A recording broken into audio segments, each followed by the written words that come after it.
फिलहाल अब से कुछ देर पहले जो जानकारी मिली है उसके मुताबिक ये बड़ी खबर इंडिया टीवी अपने दर्शकों को सबसे पहले दे रहा है कि राम जन्मभूमि ट्रस्ट की तरफ से जो आवेदन दिया गया है उसके बाद ये एफआईआर दर्ज करवाई गई है अयोध्या के थाने में। और सबसे इम्पोर्टेंट बात यह है कि लगातार ये बात कही जा रही थी कि इस पूरे मामले में ट्रस्ट की तरफ से जो एफआईआर की प्रक्रिया है वो क्यों नहीं की गई है। तो कम से कम जो एसआईटी की जांच हो रही थी, इनिशियल रिपोर्ट सबमिट कर दी गई थी अपर मुख्य सचिव गृह संजय प्रसाद को। और चूंकि संजय प्रसाद वो अधिकारी हैं जो दरअसल उत्तर प्रदेश की जो कानून व्यवस्था होती है वो आईएएस के तौर पर पूरे प्रदेश में देखते हैं। और उसके बाद जब ये इनिशियल फाइंडिंग्स मुख्यमंत्री योगी आदित्यनाथ के पास पहुंची है, मुख्यमंत्री कार्यालय से इसको लेकर के हरी झंडी दी गई है। और उसके बाद राम मंदिर ट्रस्ट ने जो लगातार सवाल उठ रहे थे कि राम मंदिर ट्रस्ट ने इस मामले में एफआईआर दर्ज क्यों नहीं कराई, तो अब उसका जवाब मिल गया है। राम मंदिर ट्रस्ट की तरफ से एफआईआर बाकायदा दर्ज कराई है। और सबसे इंपॉर्टेंट बात यह है कि कुछ लोगों का उसमें जिक्र भी किया गया है कि इन लोगों के ऊपर हमको शक है, क्योंकि जो ट्रस्ट की तरफ से पहले बात सामने आ रही थी वो ये बात आ रही थी कि जो लोग सीसीटीवी में दिखे हैं चोरी करते हुए, आखिर उनके खिलाफ एफआईआर दर्ज क्यों नहीं कराई गई। तो चूंकि एसआईटी की जांच चल रही थी, किसी भी तरीके से जांच प्रभावित ना हो, और जब इनिशियल रिपोर्ट यानी कि प्रारंभिक रिपोर्ट इस पूरे मामले में सामने आ जाने के बाद से ये बड़ा कदम उठाया है राम मंदिर ट्रस्ट ने। अब अयोध्या की पुलिस के सामने ये बड़ी चुनौती होगी कि न सिर्फ इस ट्रस्ट की जो एफआईआर दर्ज करवाई है इस पूरे मामले की इन्वेस्टिगेशन करे, बल्कि उन कल्प्रिट्स को, उन दोषियों के खिलाफ न सिर्फ एफआईआर दर्ज करने के बाद लीगल एक्शन ले जो दरअसल इस पूरी बड़े चढ़ावा चोरी के प्रति न सिर्फ जिम्मेदार है, बल्कि ऐसे लोगों के खिलाफ और भी कार्रवाई करने की जरूरत है जो दरअसल इस पूरे मामले में न सिर्फ दोषी हैं बल्कि इनिशियल जो सबूत है वो भी उनके खिलाफ मिला हुआ है। जी मैं आपसे ये भी जानना चाहूंगी विशाल कि क्या कुछ नाम, जैसा आपने कहा कि बाकायदा शिकायत में लिखा गया है, तो क्या कुछ नाम, कोई अमाउंट, कोई स्पेसिफिक शिकायत जो है वो दी गई है इस एफआईआर में, कुछ उसकी डिटेलिंग अभी मिल पाई या अभी बहुत जल्द है?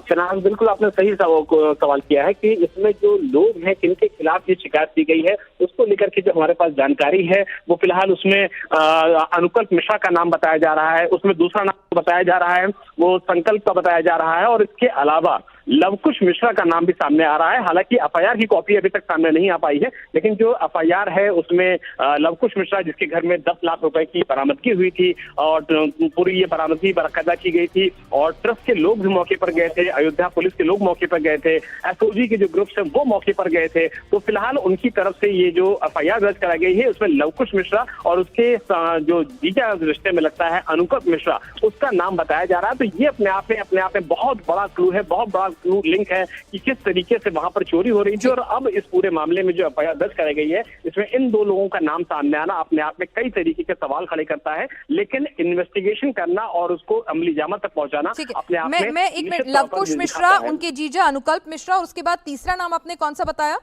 देखिए पिनाज, इसमें जो पहला नाम आया है वो लवकुश मिश्रा का नाम सामने आया है। दूसरा नाम जो उसके बहनोई हैं अनुकल्प मिश्रा, उसका नाम सामने आया है, क्योंकि जो 10 लाख रुपए की बरामदगी की गई थी ट्रस्ट की तरफ से, अयोध्या पुलिस की तरफ से, वो लवकुश मिश्रा के घर से की गई थी। और उसके बाद ये जानकारी मिली थी कि संकल्प मिश्रा, जो इसमें लवकुश मिश्रा है, उसका जो बहनोई है अनुकल्प मिश्रा, उसके यहाँ भी काफ़ी ज़्यादा प्रॉपर्टीज़ बनाई गई थी और ब्रेक की गई थी। और उसके बाद इस पूरे मामले में ये भी बात सामने आ रही थी कि अनुकल्प मिश्रा ने कुछ पैसों को अपने दूसरे रिश्तेदारों को दे दिया है। और ऐसे में जो पुलिस के सामने चुनौती थी वो यही थी कि उन दूसरे रिश्तेदारों तक भी पहुंचे। हालांकि जो नाम है वो बहुत ज़्यादा भी स्पष्ट नहीं हो पाया है, लेकिन एक तीसरे रिश्तेदार के बारे में बताया जा रहा है कि उसकी इन्वॉल्वमेंट भी इस पूरे मामले में सामने आई है, जिसमें लवकुश मिश्रा, अनुकल्प मिश्रा और एक रिश्तेदार के बारे में बात सामने और आ रही है। हालांकि उसका नाम बहुत ज़्यादा भी स्पष्ट नहीं हो पाया है, लेकिन लवकुश मिश्रा वो कड़ी दरअसल बनता हुआ नजर आ रहा है इस पूरे मामले में, जिसने इस पूरे मामले में न सिर्फ चोरी की घटना को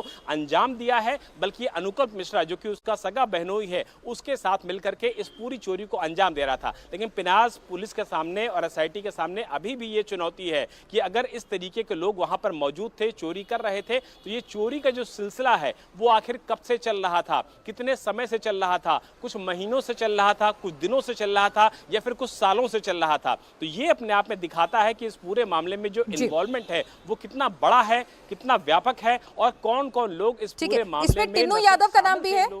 टिन्नू यादव का नाम भी है इसमें। अभय अयोध्या से जुड़ चुके हैं। अभय, आपके पास क्या जानकारी है इस एफआईआर को किसने दर्ज कराया, ट्रस्ट के किस सदस्य ने, और क्या लवकुश मिश्रा और अनुकल्प मिश्रा का नाम तो हमें विशाल कंफर्म कर रहे हैं, क्या टिन्नू यादव का नाम भी है इसमें?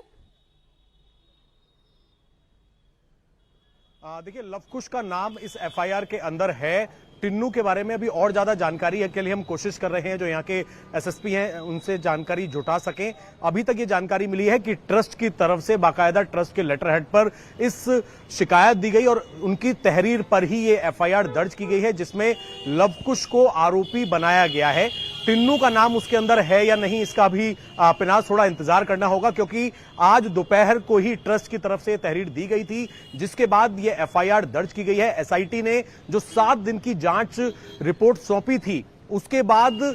अभी तक किसी की तरफ से एक तहरीर जो है वो नहीं दी गई थी अयोध्या थाने के अंदर। और आज जैसे ही ये शिकायत दी है ट्रस्ट की तरफ से, क्योंकि ट्रस्ट के जो सचिव हैं वो चंपत राय हैं, ट्रस्ट की तरफ से एक तहरीर दी गई और फिलहाल एक एफआईआर दर्ज कर दी गई है। ट्रस्ट के अंदर चोरी के जो आरोप हैं कि गबन हुआ, यहां से चोरी हुई, इस तरह की डिटेल्स जो है इस एफआईआर के अंदर है। विशाल के पास एक और अपडेट आया है। विशाल, आपके पास एक और अपडेट है। सीसीटीवी में जो लोग चोरी करते हुए दिख रहे थे उनके साथ ही और भी नाम हो सकते हैं इस एफआईआर में, जरा उस खबर पर आप ज्यादा जानकारी दें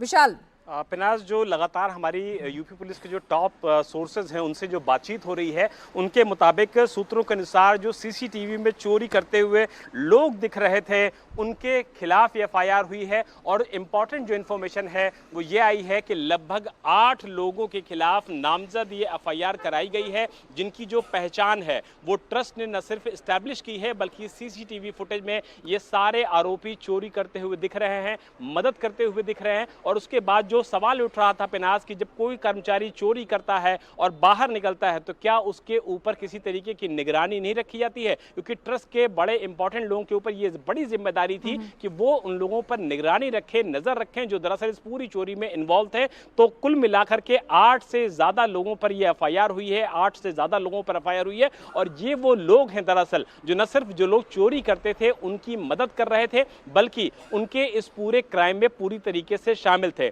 तो बड़ी बात एफआईआर के कंटेंट में यह सामने आई है कि 8 से ज्यादा लोगों के ऊपर एफआईआर हुई है। लवकुश मिश्रा, अनुकल्प मिश्रा, ये 2 ऐसे रिश्तेदार हैं, साले जीजा। एक सेकंड में आपको यहाँ रोकूंगी। आप इस बीच टिन्नू यादव की गिरफ्तारी की भी खबर हमारे पास आ रही है।